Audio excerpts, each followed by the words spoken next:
morning and wish you a good day today before we start.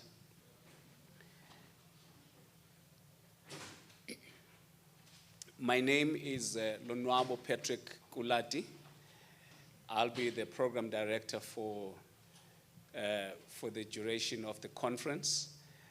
I am from Good Governance Africa, working there as a CEO. And Good Governance Africa is an organization that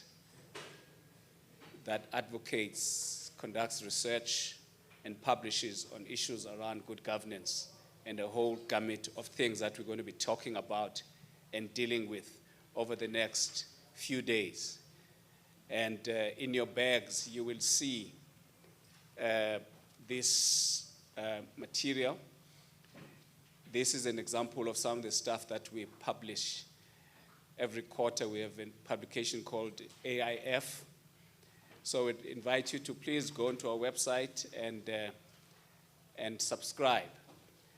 We publish it also on the website itself of Good Governance Africa, or GGA.org. And so read it and be prepared to also contribute articles. We publish it every quarter. I know that we've got a lot of scholars here. That's enough said about me and about Good Governance Africa, but we are partnering together with our colleagues. We're going to be talking about them soon. But let me start by saying that in 2010, South Africa, on behalf of the continent of Africa, held the Soccer World Cup for the first time on the African continent. And our theme then was Kinako. Can someone tell us what that means? It's time. Indeed, it was time for the recognition of Africa's potential in the sporting area and in other areas as well. Africa's time had come. And last weekend, here in Africa,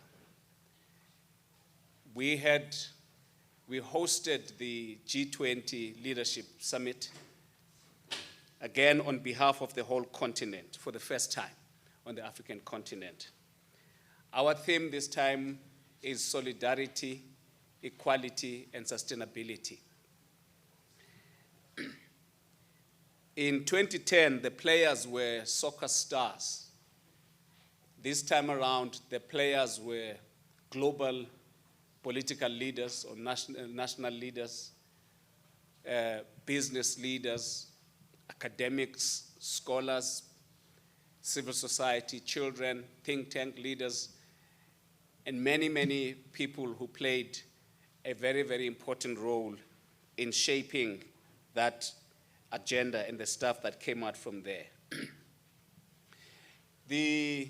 In 2010, the discussion topic was soccer.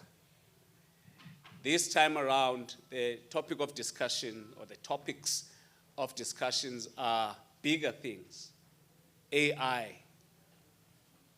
debt sustainability, digitalization, developmental finance, food security, infrastructure, you name it. We're discussing big things. This time, unlike in 2010, we're not playing. We really are discussing major global issues: energy transition, rare earth minerals. We are really not playing this time around. Africa's time has come, and Africa's contribution and agency is moving in steam. In 2010, the soccer world champions, France, melted and collapsed in front of our eyes. Can you remember that? When they were just, I don't know what was happening in the team, and a lot of them left, and it was a disaster. In 2025, right in front of our eyes, we saw the economic and military superpower melting in America, collapsing in front of our eyes. But the beautiful thing and the most powerful thing that happened is that South Africa, on behalf of the African Union and the continent, persisted and moved forward, solidifying Africa's voice and agency on the continent. And in this conference, we're continuing with that same theme of amplifying African voices for strategic action. And so, friends, I think we're at the right place. The history of this nation will have pages written about people that came around this time and began to really focus on how do we improve and how do we amplify the African voices and African agency. And so, with that, our continent is asserting itself, and you are part of that. You are making history today. And so we're continuing with that. So, having said those remarks, I now want to just deal with the logistics, okay? You can see in front of you the Wi-Fi details for those who want to connect. For those who do not know this campus, the restrooms are this way. You go this way and then to the right. I hope, as much as I say these are restrooms, I hope you don't rest there. You come back and come and join the conversation right here with us. So my task is simple today, is to facilitate the fast movement of this meeting today. And I'd like to speak to the speakers and the moderators and just alert them to the issue of time. We just want to make sure that we stick to time going forward. And you will hear us talking about Africa has agency. We do not come to these discussions as passengers, but we come as co-creators, as co-architects of the discussions that are going to take place from here. So please feel free, you're welcome. I'm not going to do the welcoming. There's a person who's going to do the welcoming. That is the person in the engine room of all of this. I just want to introduce him formally and properly to you. You know, these things, sometimes they can disappoint you.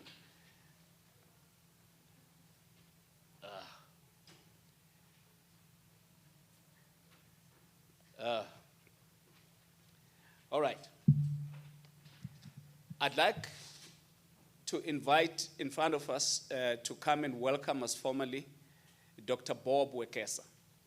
He is a scholar of note. You'll see in the bag there that there is this a new Emerging Scholars Initiative publication. It's called Africa in the Global South Advancing Agency, Amplifying. He's an editor along with Edward Kawesi.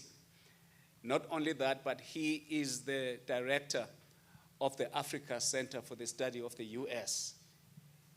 There is going to be a speaker's book or a booklet. You will get to see his full bio there. But he's a scholar of note, not just here in South Africa, but all over the world. And with that, I'd like to invite you, Dr. Bob Wekesa, to come forward. Let's give him a round of applause, please.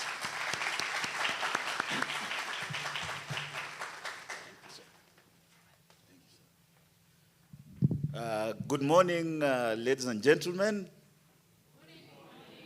I believe we can do better. Sawubona. No, I think I can see some colleagues from Europe and other places who are not sure what to say. So, hamjamboni. You can see now South Africans are also not responding. But distinguished guests, ladies and gentlemen, on this continent, what we say when we do not want to recognize people in person is we say all protocols observed. And then anybody who comes later will say, riding on the earlier protocols. And then we proceed from there. But we want to start by greatly appreciating your presence this morning. We are very much honored to invite you to the University of Witwatersrand. For those who might struggle pronouncing the name Witwatersrand in full, who might confuse the W with the V and vice versa, you can also just say Wits. But if you are not sure if Wits is the right one, you can say Vets. So it is either Wits or Vets, and you can, elongate it, Vets, or you can just say Wits. It is up to you, and it's not Wits, the car, is the small Toyota make. But ladies and gentlemen, it indeed gives us great honor and pleasure to host you today for the second edition of the Amplifying African Voices for Strategic Action Conference. This is the second of this annual conference. We launched this conference last year at the Strathmore University in Nairobi around this time. This year, we were very strategic in making sure that we align ourselves with the big developments, big geopolitical developments that have happened here and are continuing to reverberate. So you will see that this year's Amplifying African Voices for Strategic Action is aligned with the G20 summit themes. And those are the themes of solidarity, inclusivity, and sustainability. I'm told those three words are not quite welcome in some parts of the world, but I think we've embraced them and made them ours on this occasion. Mine are very few words of welcoming you. I want to thank the planning committee that we've worked with since February this year to make this conference a reality. I can see you folks in the audience. I'm tempted to point you out in person, but I guess that is something that will come at the end of the program in the segment called Vote of Thanks. So I think we shall spare ourselves having to mention everybody at this stage. And I think I'm well guided because I can see Professor Jackie Alla, Head of International Relations Department here, nodding in the affirmative. So I'm guided by my senior. We can give her a round of applause, to say. I'm also tempted to take you through the program, but I think I'll just be regurgitating what we're going to experience in real terms, which is that we have a full 3-day program covering everything from artificial intelligence and critical minerals to geopolitics, to media and communication, to climate and energy, and to peace and security and related matters. So rather than me taking you through what you're going to experience in person, I'd rather leave that to the speakers who will take us through that. But suffice it to say, and this will be my concluding remarks, they are very brief, that this Amplifying African Voices for Strategic Action conference is part of a project that we call African Agency Towards Global Powers. If you wanted a kind of abbreviated way of thinking about this project, it is that it can be explained through this proverb, African proverb, that when elephants or bulls fight, the grass suffers. I think we are familiar with that. We thought that the fact that global powers in Europe, in the Americas, in the East, and so forth, have a big play on the continent. They have strategies for the continent that we will need to develop our own strategies towards them across economics, culture, geopolitics, emerging technologies, and so forth. And therefore, this is an ongoing initiative, and I think at this point I'd like to recognize the presence of Mr. Brian Kagoro, who is Managing Director of the Open Society Foundation. He will be speaking to us shortly, but I'm mentioning that, and my colleague and friend, Jagan Gray Johnson, who is also here with us, I'm mentioning these two colleagues from Open Society Foundation because they help us with resources. I mean, you can have the best ideas in the world, But if you don't have the resources to undertake research, to convene meetings such as this, you're not going to go very far. I think, Mr. Program Director, I will stop here. I would have loved to continue. I'm not a man of few words. I could continue for another 1 hour. But I'm sure you didn't come to listen to me alone. You want to get straight to the program, and it's an exciting one. I think we can all give ourselves a round of applause as we commence the program. Thank you.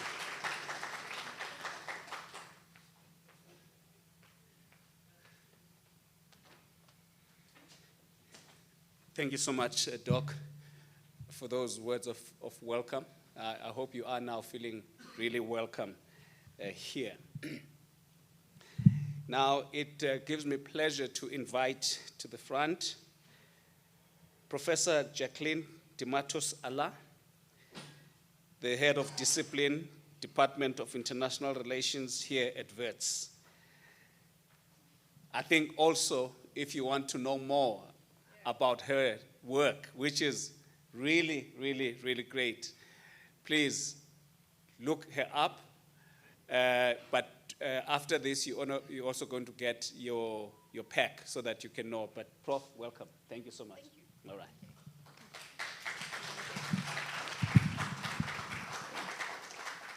Hi.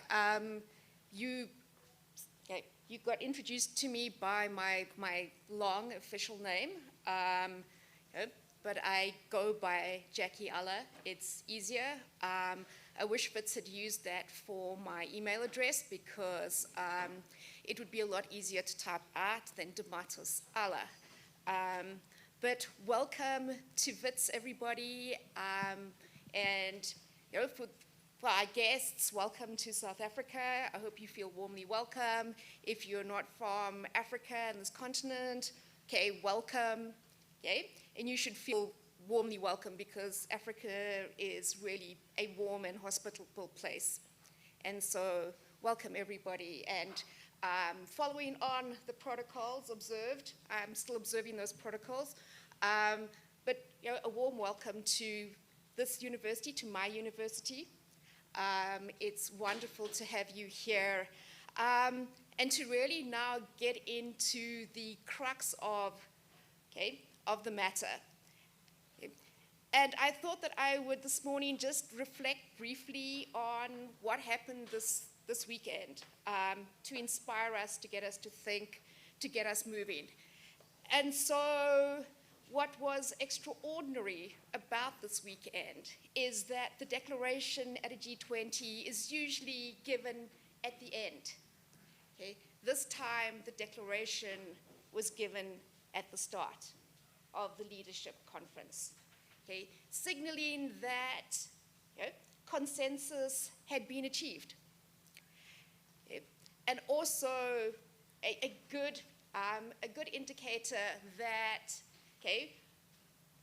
for all the naysayers around multilateralism and its shortcomings, and yes, multilateralism is not a perfect form of engagement, but that, through multilateral continuous engagement, leaders and, through the leaders that represented the African continent, spoke for people in Latin America, brought Asian agency and agendas, consensus was achieved, and that is fantastic, but also very indicative of a South African approach, the approach of Ubuntu.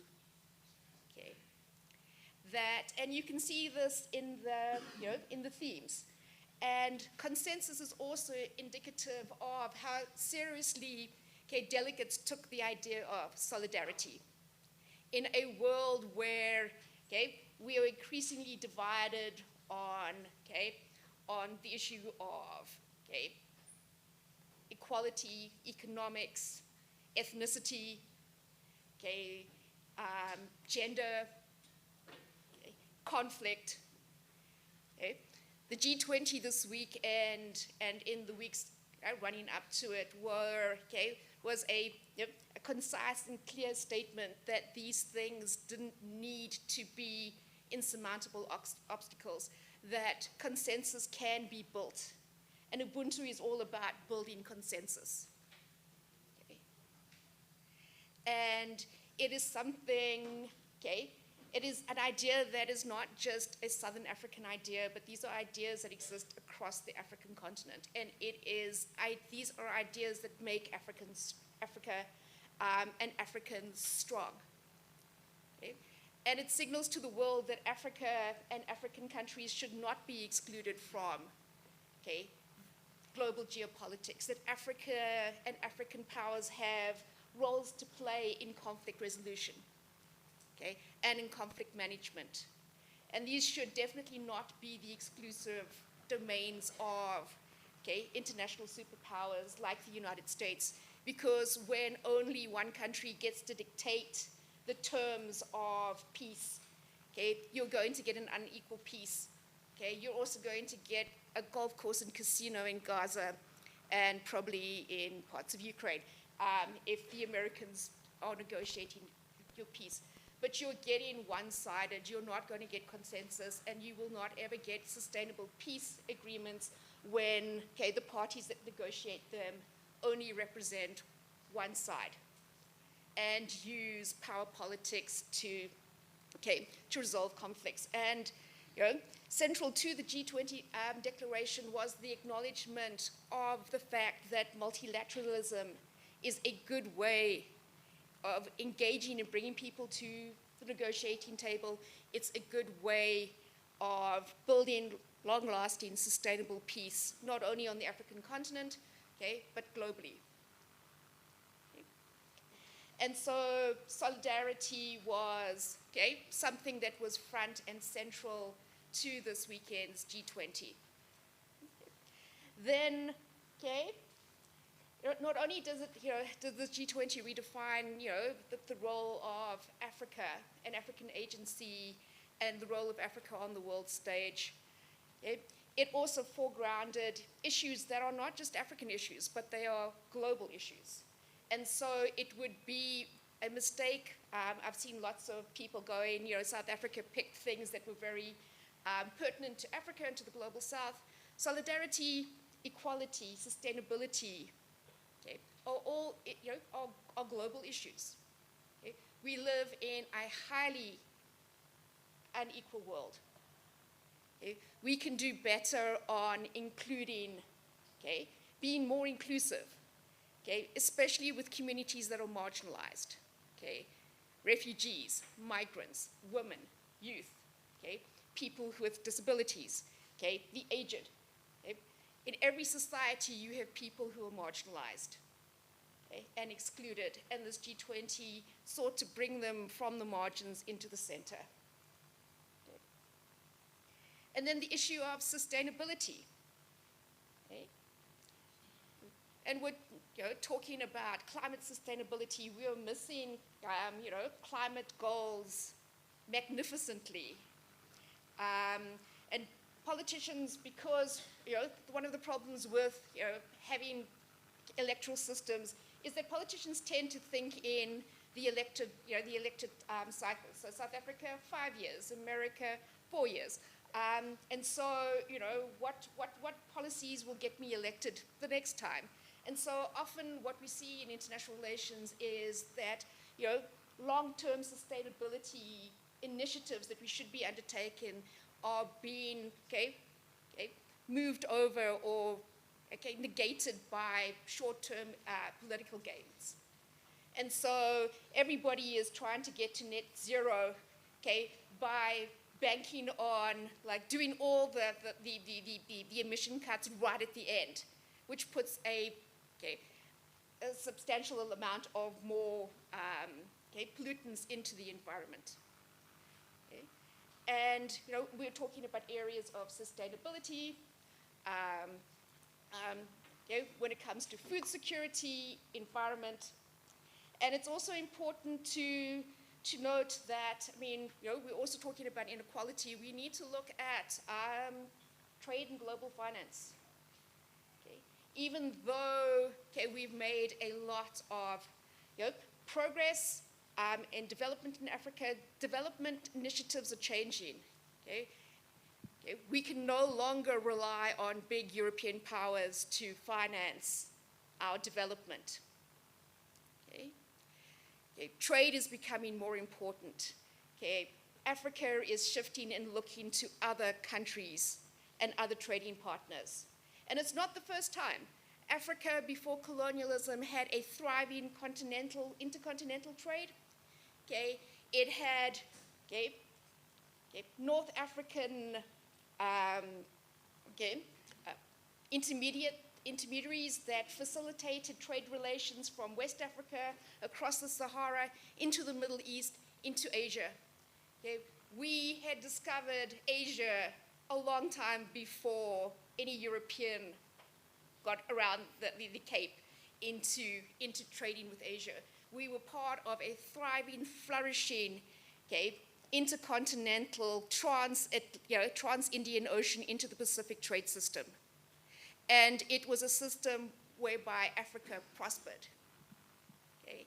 And it was a trade system that was not it was born on multilateralism. Okay? Of course, in every system there's a degree of exploitation. Okay? But these were systems that allowed Africans to flourish. And we should think about that, because even though we talk about economic inequality, okay, we still sit with a global financial system that is representative of an age of colonialism. Okay. Okay. We know that the IMF and the World Bank are flawed and they don't work. But we still are trying to patch these things up, hoping that we'll get them to fix. Whereas for sustainable development, okay, we need to look past these things and come up with better ways of doing this. And lastly, I would also like to talk about AI, because I think people are going to talk about AI a lot here.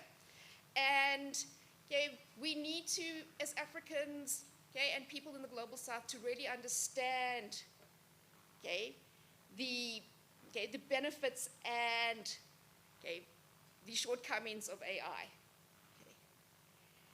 And I think the problem is that at the moment, AI has to be more than something our students use to cheat. Okay? Because if that's all that AI is going to be used for, then it's definitely an underwhelming thing. It's just a better tweaked version of Google. That just Google can gather data, collate it, and put it to you. But it's got to be more. Okay? We've got to look at the labor behind. Okay? There's a lot of labor that goes into programming AI. Okay? AI is not magic. It takes a lot of human labor. Okay? To run these computers takes an enormous amount of mineral resources and energy resources. Okay? And we have seen in the United States how this has negatively impacted on communities. Okay? Especially in terms of water and water scarcity, and using water to cool these machines, which is a non-renewable resource. And we need to look at all angles, especially seeing that the idea of renewable energy was so central to the G20 and the G20 consensus. And so I think that it's important, as I close off, to think about, when I was listening to Jeffrey Sachs speak last week, I had a colleague next to me going, but we've already been here. We've had this idea of an African Renaissance, to think about, how Africa can renew and put itself centrally in international relations.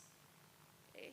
And it was amazing to see the amount of, just what good politics, constructive international relations looks like.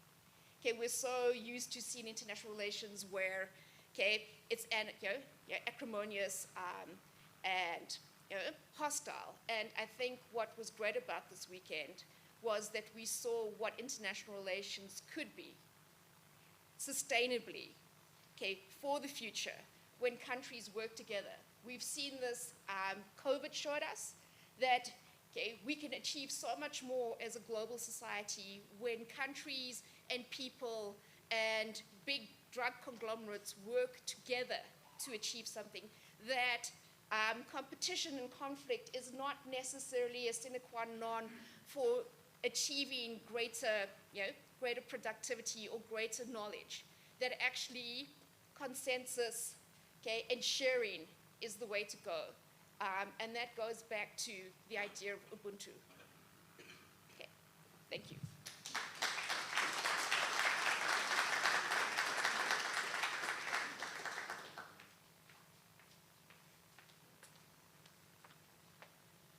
Thank you, Professor Allah. Did I say it correctly? Thank you so much for just scanning through what happened over the last weekend and teasing out some of the topics that really were topical and important for us to deal with.